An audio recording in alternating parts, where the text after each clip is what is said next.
this video, I wanted to share my experience with returning to work after parental leave. Long story short, it's felt a bit like jumping out of the frying pan and into the fire. Here are 5 strategies that I've picked up along the way in my first 3 months as a new dad and as I've navigated this transition back to work.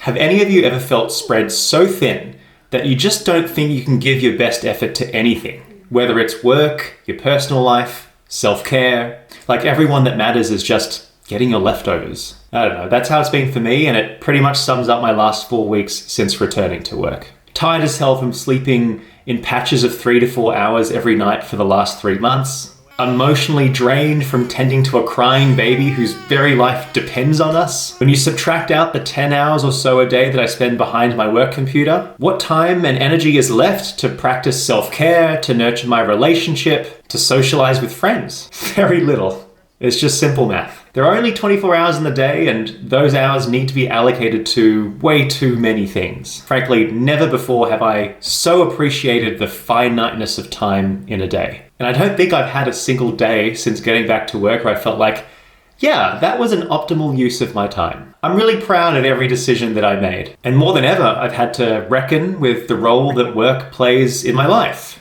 and my identity. I find myself coming back to the adage of, when everything becomes a priority, then nothing is a priority. Which leads me to strategy 1, a framework for prioritizing tasks. Have you ever heard of the Eisenhower matrix? As I was desperately researching how to think about prioritizing time and tasks in my day, I came across this really simple mental model for differentiating between tasks that are of high importance and high urgency and low importance and low urgency. In the upper right quadrant, so tasks that are highly urgent and highly important, examples could be completing a presentation for work that needs to be done within the week and directly impacts my job. Oh no, that was the CEO!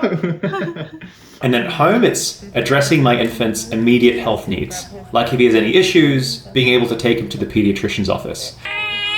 You did great, buddy.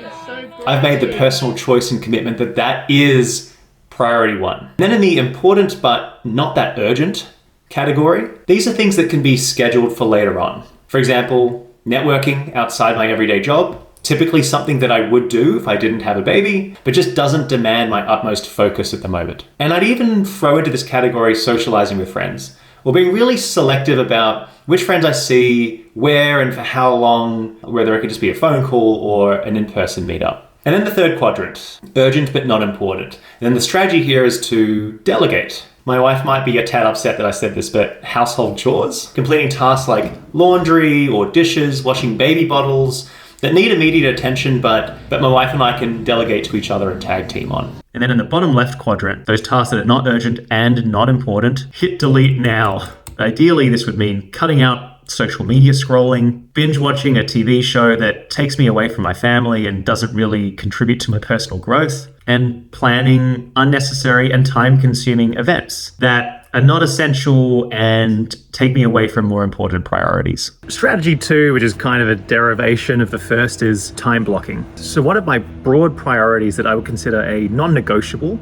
is practicing self-care. Taking time for myself, even if it's just for a few minutes a day, to recharge physically, mentally, emotionally. Self-care is just essential for maintaining my energy and focus, especially as a new parent. So how I've tried to protect self-care despite the demands on my time from going back to work is through scheduling specific blocks of time for focused work, family time, and self-care, like exercise or meditation. This has helped me create some sort of structure in my day and to ensure that I'm allocating some time to the most important aspects of my life. As Stephen Covey, the author of 7 Habits of Highly Effective People, said, the key is not to prioritize what's on your schedule already, but to schedule your priorities.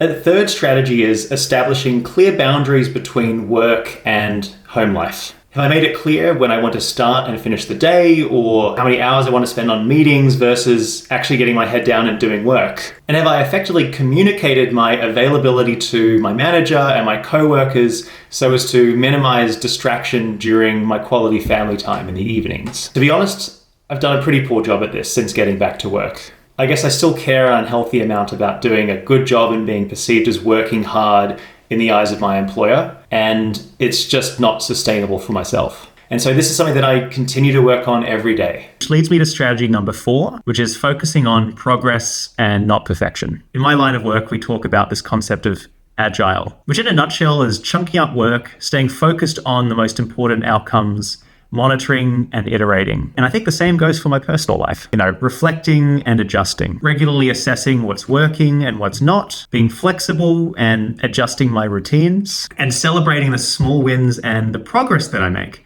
on a day-to-day or week-to-week basis has really helped me adapt to the challenges of being a new parent while returning to work. Mastering the art of saying no, which is honestly really hard for me to do as a people pleaser, having to reckon with and make some hard choices about what really matters to me and what am I willing to protect at all costs. Last but not least, I've come to place huge stock in cultivating a loving and supporting network of family, friends, mentors, but of course also my wife. I'm so lucky to have the best possible teammate in my wife to navigate these changes and headwinds. But even still, she and I can't problem solve everything together. After all, this is our first time having a kid. We're hardly at our best being as sleep deprived as we are. And so countless times we've had to lean on the wisdom and the generosity of friends and family who have been through this before, or who just simply have our best interest at heart and want to make sure that we're doing okay. For some reason or another, I think it probably has something to do with our childhood, my wife and I had a lot of trouble accepting help from especially friends in the early stages of parenthood.